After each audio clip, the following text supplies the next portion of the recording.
We all have our own human factors or human points that bring us to the career in medicine. Challenge that I think we sometimes don't understand and so don't process well is making that journey our own in a way that allows all of you to be present, not parts of you. Paging Dr. Cook. Paging Dr. Cook. Dr. Cook, you're wanted in the OR. Dr. Cook, you're wanted in the OR.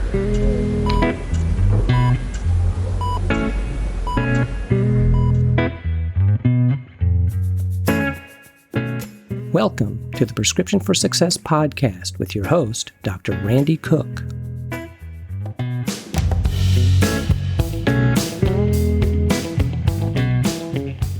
Hello, everyone, and welcome to Prescription for Success. I'm Dr. Randy Cook, your host for the podcast, which is a production of MD Coaches, providing leadership and executive coaching for physicians by physicians to overcome burnout, transition your career, develop as a leader, or whatever your goal might be.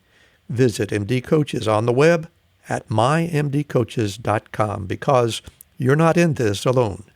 And don't forget that CME credit is available when you listen with us. Just look for CMFI in the show notes to learn how. My guest today is a board-certified emergency medicine physician in the suburban Chicago area. She's also the Vice President of Well-Being for all teammates at Advocate Health and oversees the well-being of over 150,000 employees. So let's hear my conversation with Dr. Mila Felder.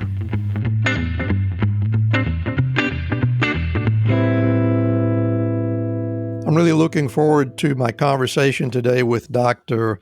Mila Felder, who has a really interesting story. Mila, I'm so excited to have you here today. Thanks for coming and thanks for being a part of our program. Thank you so much. It's an honor to be here, and I'm really excited about the conversation we're about to share. Well, you're very kind, and again, I repeat, I'm very excited about this as well. I am forever just immensely fascinated with people who become successful in the U.S. when they didn't get their start in the U.S., and you have a very interesting story in that regard. So let's do that. Let's begin at the beginning. You were born actually in Russia, right? At the time, it was Russia. Actually, it was USSR. I was born in Ukraine. Odessa is on the east. Thank you for the correction. I knew it was not Russia. It was USSR. Yes. And there is a funny story that goes along with that. I share with my friends frequently. When we came to the United States, when we were on the flight, USSR fell apart. My husband and I were pretty young. I saw and that. When we got to apply for our citizenship, he felt very strongly that he came from Russia because we both spoke Russian and were a lot more familiar with Russian culture than Ukrainian because of the way our hometown was. And so he, in his U.S. passport application, wrote down that he was born in Odessa, Russia. And I wrote down that I was born in Odessa, Ukraine, because I felt equally strongly that it was Ukraine. Needless to say, our passports today are kind of interesting reflections of what's happened in the world. We used to laugh about it, but it's no longer funny. Yeah, I guess not. So, well, let's talk a little bit more about the preparation for your departure from Ukraine and your plans to come to the U.S. You were a young married couple at the time. Did you leave both looking for educational opportunities, or did you have some occupation in mind already? What was your state of affairs? I wanted to be a physician for a long time. It was not going to happen in Ukraine. I was studying math, which in Ukraine and Russia and former Soviet Union, part of who you are, what defines who you are, is nationality. And it was different there because my nationality in my USSR passport was Jewish because both of my parents were Jewish. Mm-hmm. It wasn't part of a religion or upbringing. It's just who your parents are. Mm-hmm. And with that, opportunities to enter healthcare as a physician were limited. And we knew that. It was spoken about. Part of why I wanted to come to the States since I was young was because I really wanted to be a physician. The other part was that people we knew about talked about tremendous opportunities in life, not just career that they've had, being outspoken, not being afraid to be on the phone and share details. We were becoming adults, my husband and I, at the time when the former structures were coming down. Brezhnev died when we were in high school. And so the perestroika and the changes that came along with that, going all the way through KGB evolution and all that, was familiar enough to me and my parents and my grandparents that I felt that I couldn't find myself in that structure easily. So it was a mix of many things as I was making my decision about where I wanted to be and bring up the family. And it was similar for my husband. So, and is your husband in the medical field as well? No, it's funny because I was doing mathematics as my career in USSR, and he was dental technician, and now he's a software engineer, and I'm a physician. Wow. That is a fascinating story. And was the collapse of the Soviet Union, although it kind of happened at the time that you went out the door, but do you think it in any way made your departure from the USSR easier in any way, or did it have no effect at all? Did it enter into your mind? What was your state of mind at that point? Truly, I did not think leaving then that it's possible for Russia, Ukraine, Belarus to be separate countries. So I don't think that prompted my departure, my leaving. But I did feel growing up that I was limited in ability to express myself, get where I wanted to go in terms of travel, career, family, just being comfortable speaking. Sure. And so as part of that, the only way I saw as being able to have that flexibility was leaving the country. And that's why it happened. I think it had less to do with country falling apart to separate countries than it had to do with all of a sudden a window and opportunity that created. Well, the other thing that really fascinates me about this kind of story is it's a big deal to pick up and leave the territory where you are familiar with everything there is around you. And even though it may be difficult, it's you at least know how to navigate the territory. Did you have any anxiety about what it would be like to make a new start in the U.S., or did you feel pretty confident about it all along? And did it turn out one way or the other once you got on American soil? You know, my 21-year-old self, as we were leaving USSR, was very comfortable and confident taking a step away from what I didn't like. My 53-year-old self today wonders how brave my parents were and my grandma to do this for me, because there was nothing that they could really look forward to other than being there for me. And so my angle is very different today compared to back then. No, I didn't have anxiety. I was excited. This was like a really amazing opportunity at that time. And today I look back and think of how sometimes we talk about kids, they just don't know what to be afraid of. Yeah. Right? How that was me back then. And my parents at that time were about my age now. And thinking about how anxiety provoking this was for them to lose a career. My mom was a teacher. My dad was an engineer.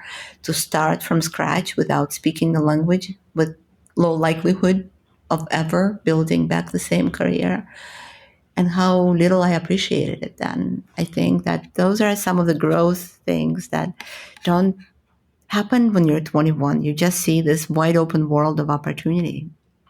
I guess that's why we have to wait until we get into our latter years before we get that kind of understanding of what the risk looks like. Otherwise, we might not take any risk, right? Yeah, and appreciation.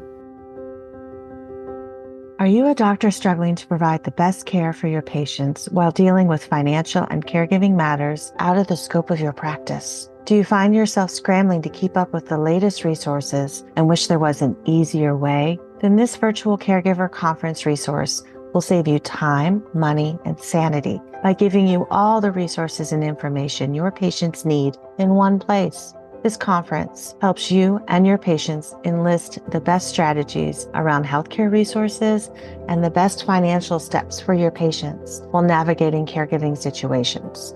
You don't have to go home feeling frustrated and helpless because you couldn't connect your patients with the best services. Find out more at jeanniedoherty.com or click in the link in the show's notes. You don't want to miss this caregiver resource. We'll get back to our interview in just a moment, but first, I'd like to share a message from Navigate. You know, after spending years in the financial sector, Navigate has met lots of clients with all kinds of student loan issues. They were confused, they were overwhelmed by the doublespeak and the overly complex forms, and especially the deliberately misleading statements from loan servicer representatives. Navigate recognized the chaos in the student loan industry and immediately brought clarity and real solutions. If you'd like to flip the script on student debt, visit www.flipthescript.loan/MD-coaches to schedule a call with Navigate. They'll tailor a plan specifically for your unique situation and work with you until the loan is paid off. What do you have to lose besides the stress of student loan debt? Hi, I'm Rhonda Crow, founder and CEO for MD Coaches. Here on RX for Success, we interview a lot of great medical professionals on how they grew their careers, how they overcame challenges, and how they handle day-to-day work. I really hope you're getting a lot of great information. But if you're looking for an answer to a specific problem, management or administration challenge, or if you're feeling just a bit burnt out, like maybe you chose the wrong career, well, then there's a faster way to get the help you need. No, it's not counseling, it's coaching. RX for Success is produced by MD Coaches, a team of physicians who have been where you are. I know you're used to going it alone, but you don't have to. Get the support you need today. Visit us at mymdcoaches.com to schedule your complimentary consultation. Again, that's mymdcoaches.com, because you're not in this alone. We'll get back to our interview in just a moment, but right now I want to tell you a little bit about Physician Outlook.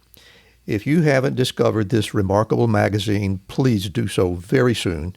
It was created by physicians, for physicians, to showcase the intersection between clinical and non-clinical interests. Whether it's writing, painting, cooking, politics, and dozens of other topics, Physician Outlook gives a physician perspective. It's available online and in print. It's really unique among physician lifestyle magazines.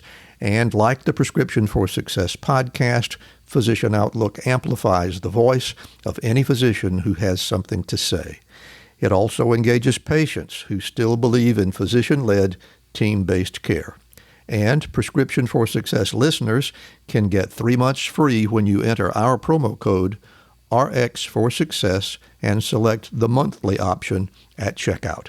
That's a really great deal on this stunning publication. And now let's get back to today's interview. Well, tell me about getting into medical school. Was that a struggle for you, or was it pretty easy? How did that work out? Oh, that was not fun at all. It took me a few years to get my pre-medical classes. I went to community college in Cal State Los Angeles, and I started my first job was helping park cars at Universal Studios, and then I was working at the small hospital delivering food trays, and then I was working at the medical office where the team was incredibly supportive, and really I did a lot of growth from the secretary at the front desk to billing and helping them create a surgical practice. And they encouraged me to keep on working and learning. And I applied for medical school and did not get accepted the first year. In fact, I didn't even get an interview. I pondered what to do because I already had a son at that time, and it was a big financial risk. And a lot of people in my immediate surroundings, friends, even, friends and colleagues at work, neighbors, people who came from former Soviet Union were talking about how impossible it is, what I have envisioned. And I think that actually put the fire behind me to get there. Because the more I heard it's impossible, people born here can't do it, not financially, not practically, the more I wanted it, yet I didn't know how. And then there was a friend at the medical practice where I was working who said, I found this program at Rosalind Franklin now. At that time, it was called Chicago Medical School, that allows you to take an extra year of learning. This was called Applied Physiology program at that time. And then if you do really well, then you have a chance to get accepted into medical school. And then your prerequisites from foreign countries don't count. I see. Or at least they're not considered foreign prerequisites, in which case you're a lot more likely to get accepted. And I jumped in. I left my husband and my son, who was 4, for a year. I got accepted. And I came here. I had a roommate for a year. I lived a student life, which I've never had before. I loved Chicago, which is why I'm still here. And I got accepted into the matriculating class at Rosalind Franklin. So your husband and your son stayed out on the West Coast? Yes, they did. They stayed in Los Angeles. Yep, for that first year. How long did that last? A year. Okay. It was a year of a lot of airline miles and a lot of mom, I don't want a doctor. I just want my mom. And goodness. A lot of 4-hour flights filled with doubt, but also drive to get there because there was no going back. We were already $30,000 in debt. And so having to get there and also making wonderful connections with my classmates. That's quite a story. And of course, the next one on my list was what caused you to feel like emergency medicine was the place where you were going to make your career. This is a tough one to share, but I think important one to share. So I came in to medical school certain that I was going to be OBGYN. In fact, the practice in Los Angeles, I mentioned earlier, they were people who became my dear friends and supporters and promoters and champions, wanted me back with them after I graduated. During the second year of medical school, we had a daughter, and she was born with very severe cerebral palsy as a result of blood loss early on. And Sarah, never had a functional life. She lived her life at the very limited level. And both my husband and I reprocessed the thinking of what I do next. And I could not envision being That must have been a OBGYN. devastating moment for you. It has been. For the both of you, in fact. Really difficult for both of us. And in many ways, it changed my perception of life and career and future. But it also gave me a lot of luxuries of learning about the other side of how people feel, whether there's a mistake or just something that happens that they cannot control as they enter healthcare, and how I can bring humanity with me that I didn't otherwise bring or didn't otherwise know how to bring. That makes a lot of sense. But that's why I didn't become OBGYN. I went on my OBGYN rotation and was like, okay, I'm not doing this. I can't. And emergency medicine seemed like a field that at that time there was this certain romance of work party hard. Remember? There was this period of medicine.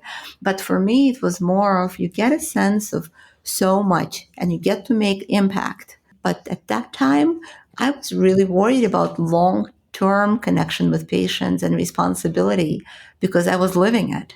And so this allowed me a little bit of safety, what I felt.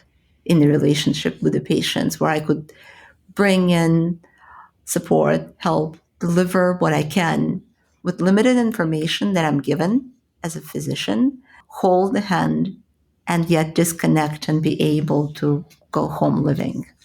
That too has evolved over the years.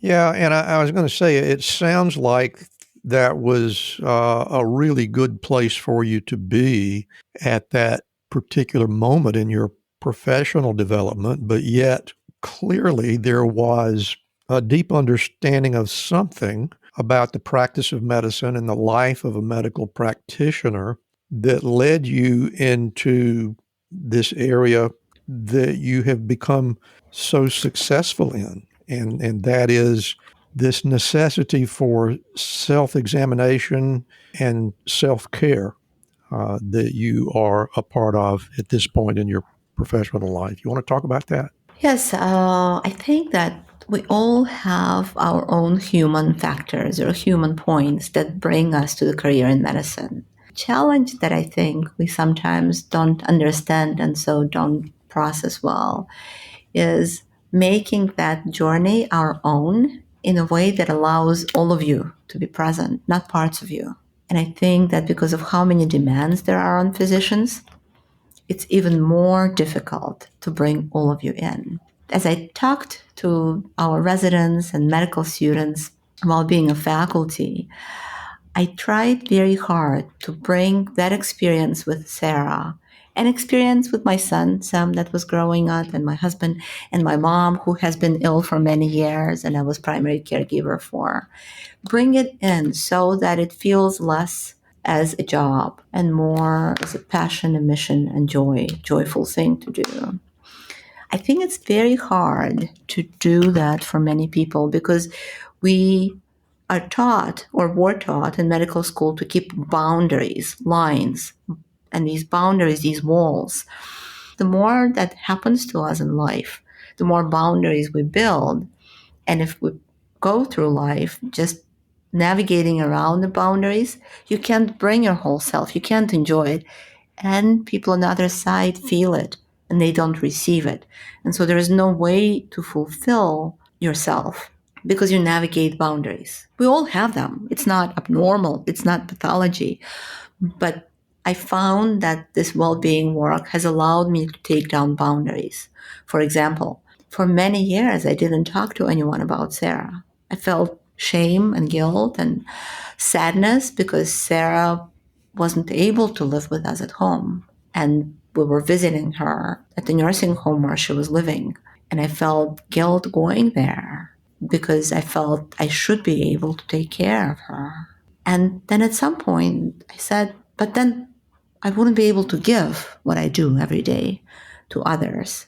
And I wouldn't be able to be who I am for my son, Sam, for my husband, for my daughter. So we all make different decisions. And as long as they're right for us, we should be comfortable bringing them into our whole self at work.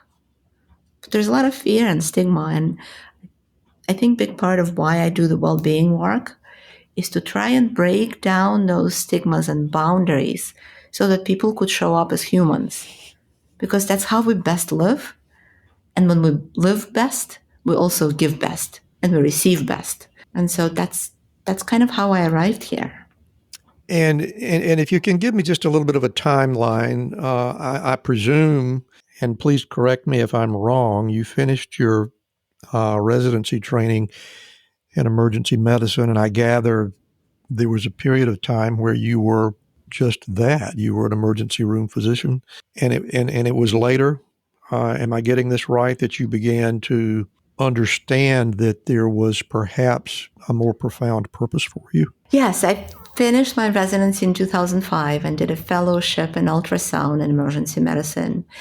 And at that time, I really loved my residency program and I stayed as a faculty there to stay connected to residents. And because of my interests in my life pre-medical school, I started running a program called Life After Residency at that time.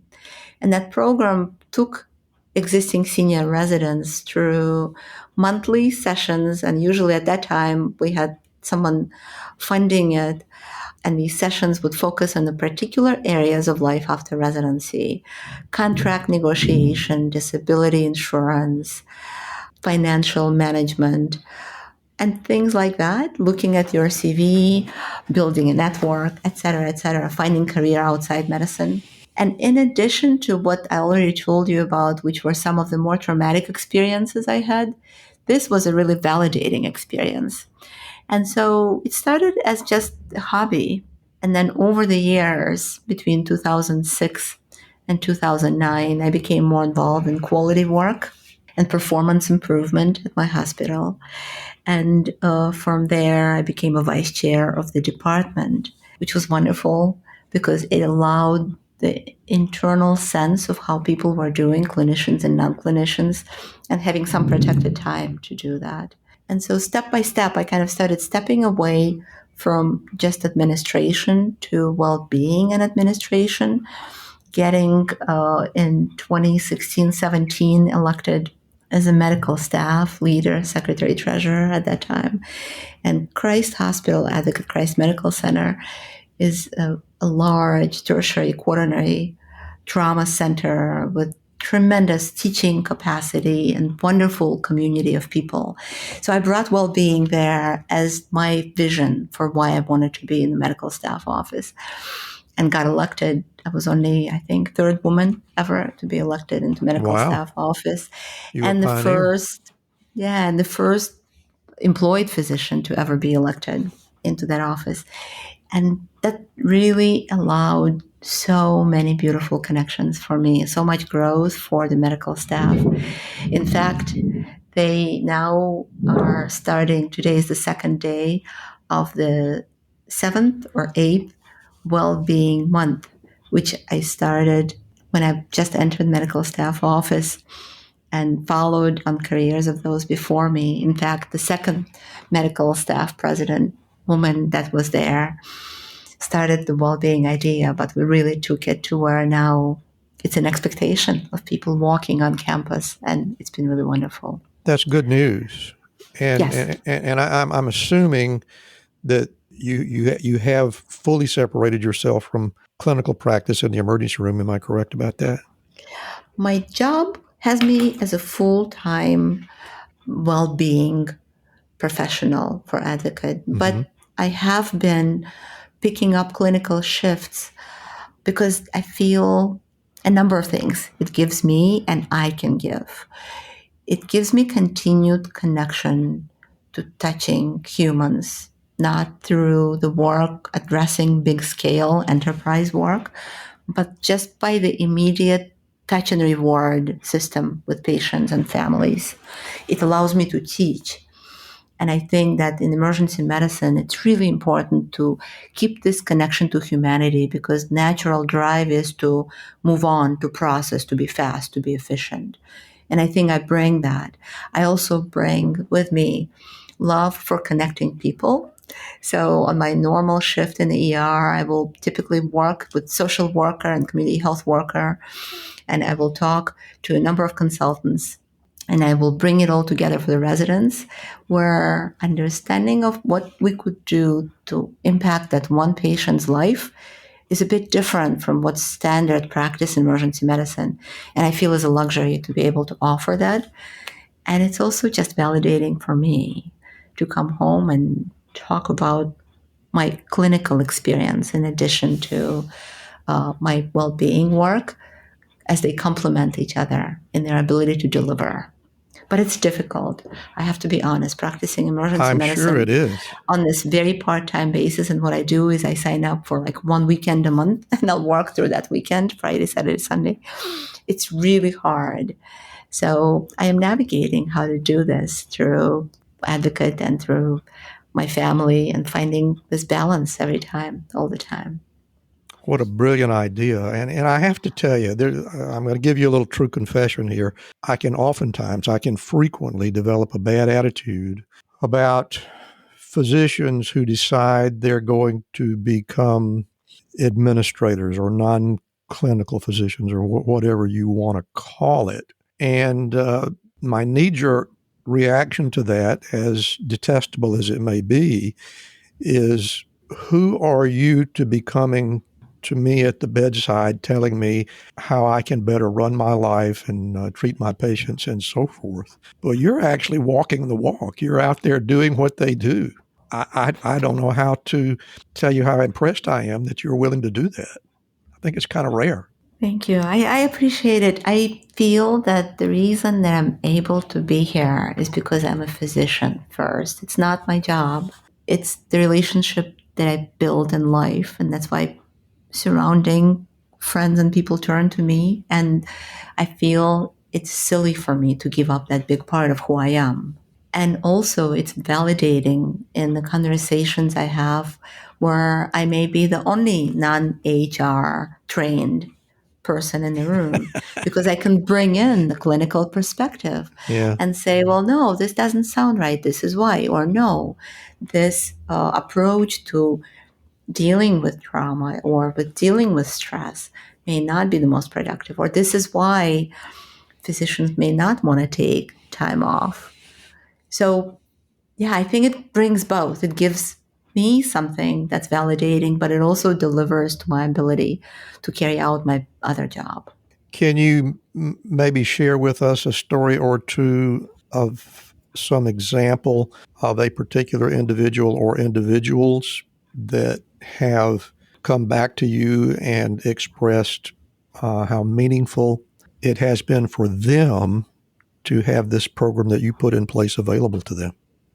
Oh, yes. My favorite actually came in the last 5-6 months. I keep in touch with many of the residents that were in my first 4 or 5 years of life after residency program before I handed it off. And I was talking to one of them who, through this program, was able to recruit one of our other alumni. And she said, Mila, it's been so many years, and I still think when I have a difficult patient, what would Mila do? What would Mila say? That is high honor. She is brilliant, and it was a tremendous honor. And I am humbled by that honor because in reality, I think we all walk away every day, every shift with, gosh, I wish I did this differently, or wow, there was this opportunity to do things better. And so a good friend and mentor of mine said when I chose to run for vice chair, you're just going to have to accept that you will smell flowers by yourself very frequently. That's a good way to put it. And I did. But I think the impact that we make is in how willing people may be to stay connected, and also in how willing they are to stay connected to medicine. Because some of that work with life after residency and with well-being may not be what company they choose to work for, but how much they enjoy being who they are. So I think some of the most impactful conversations for me have been with residents and colleagues who have been impacted by the well-being program, not just the emergency medicine path I chose, and inspired to do the same. I can imagine. Really, really wonderful.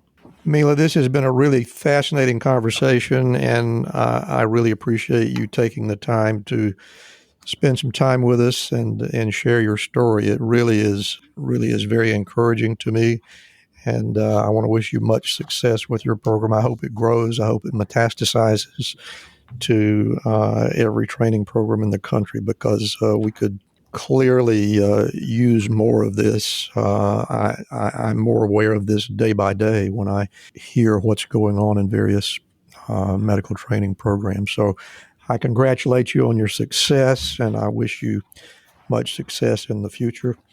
I've really enjoyed our conversation today, but we have come to the point in the program where I think the best part lies, and that is when I get out of the way.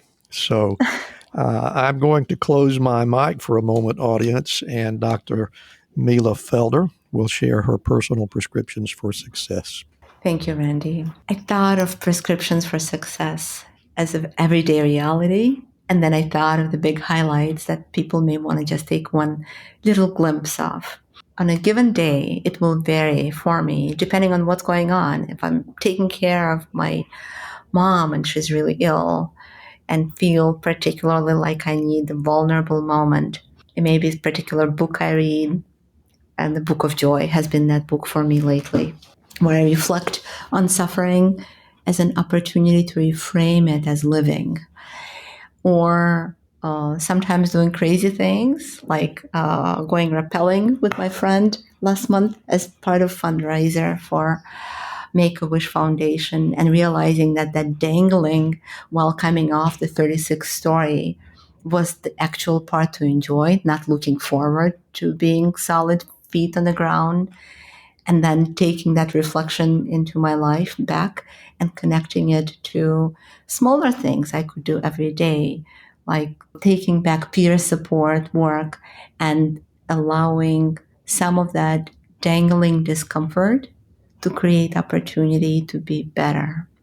So I think as I think of my personal prescriptions for success on a given day, they are all over the place. I went to an opera with a friend yesterday. I love opera. I've been a subscriber for 10 plus years. And on some days like yesterday, it delivers joy. And sometimes when I feel it's stressful, I just accept that as part of my day to day and think of what can I do to recover what I need. And that may be calling a dear friend, and I'll have a mental Rolodex or a mental list of, depending on what's going on in my life, who I may call. Listening to a book like Book of Joy, or just taking a spa day sometimes. Or sometimes not even realizing what I need and being reminded by a friend that I speak really fast and what's really happening. So I think it's a combination of tools and people, and I just keep on building them. My favorite as of late is I'm doing ballroom dance. We've done it with my husband for a long time, and then he decided his back hurt. The jury's still out on that. So now I'm doing it on my own. It's my Thursday afternoon me thing. And the last 3 weeks, because my mom's been sick, I canceled that because I just didn't find that healthy for me to be stepping away for that. And then I'll do dog agility courses. I think we all find different things. For me, it's been experimenting and making a list of things that are meaningful for me overall, and then dipping into that library at a given time while trying to maintain some ongoing everyday things that I do. For example, every time I drive to a clinical shift, I will listen to a podcast. Lately, it's been EMRAP podcast. It gets me warmed up for my clinical work and connected to it. And then every time I come home from a shift, I will either listen to a book if it's late at night, or call my son because he's 2 hours before me in California, or depending on what's going on, just listen to a meditation or mindfulness. I find it's very much evolving, and the prescription is to be reflective enough to know what I need, and then having a toolbox that's broad enough and not allowing myself to feel isolated behind the wall by breaking and putting those walls up. And by breaking them and allowing my space to be broad enough to allow me to reflect on how I feel and others to enter it so that I could be more present. I think that's in a nutshell everything. I can't forget about having amazing people in my life, like my husband, who for the last almost 35 years has made it his mission to make my life successful and our life together rewarding, be it shopping for clothes for both of us, and making sure that our appearance reflects the way we want to live our life, and being a partner in everything and supporter in everything, including taking care of my parents and kids and mentors. So building an army of people who you step in for and who are ready to step in for you. So I guess it's a lot of prescriptions. It's a whole prescription pad that stakes from being self-aware to knowing the tools to having that capacity to reflect on the need and reach for the right tool, to also sometimes saying, I've tapped out and I need help. And I'm still working on that one. Just being comfortable telling people in my life that I need help and that I'm not superhuman. But overall, having a sense of this is an evolving journey, and I will keep on learning until the day I can't. Dr. Mila Felder, thank you so much for sharing with us today. That was really profound. And thank you very much for an interesting conversation, fascinating conversation. I've enjoyed talking to you. Before we go, I want to give you an opportunity to share with our audience where you can be contacted if you wish, and any events or speaking engagements or upcoming books or anything else that you might like to share. What have you got for us? I am happy to be contacted in any way that's comfortable through LinkedIn. In my current role, I serve as a VP of Wellbeing for Advocates, so you could reach out to me through Advocate Health, where I'm really proud to have a tremendous army of people working in the well-being space from every dimension. I speak to those interested in learning more of the dimensions of well-being, humanity of it. And you could reach me at my personal email, milafelder@gmail.com, or mila.felder@aah.org. In either case, I'm happy to create networks and stay connected. I love speaking to people about humanity of medicine and how we could best preserve and build on it so that patients and clinical and non-clinical teams walk away feeling supported and human. Dr. Mila Felder, thank you very much for a really interesting conversation and for sharing your prescriptions for success. It's been a lot of fun, and I appreciate you being here. Thank you so much. It's been wonderful for me too. I appreciate your time. Thank you so much for listening with us today. If you enjoyed the show, you can help us reach more listeners by leaving a rating and a review, especially on Spotify or Apple Podcasts. And if your app doesn't have that option, you can leave us an email, or we love hearing your voicemail through SpeakPipe at www.mymdcoaches.com/podcast. You can also help us by becoming a Patreon member. That link is in the show notes. And we also hope you'll follow our companion podcast, Life-Changing Moments with Dr. Dale Waxman. Special thanks to our producer, Craig Clausen, our promotions manager, Mariana Rodabaugh, and to Ryan Jones, who created and performs our theme music.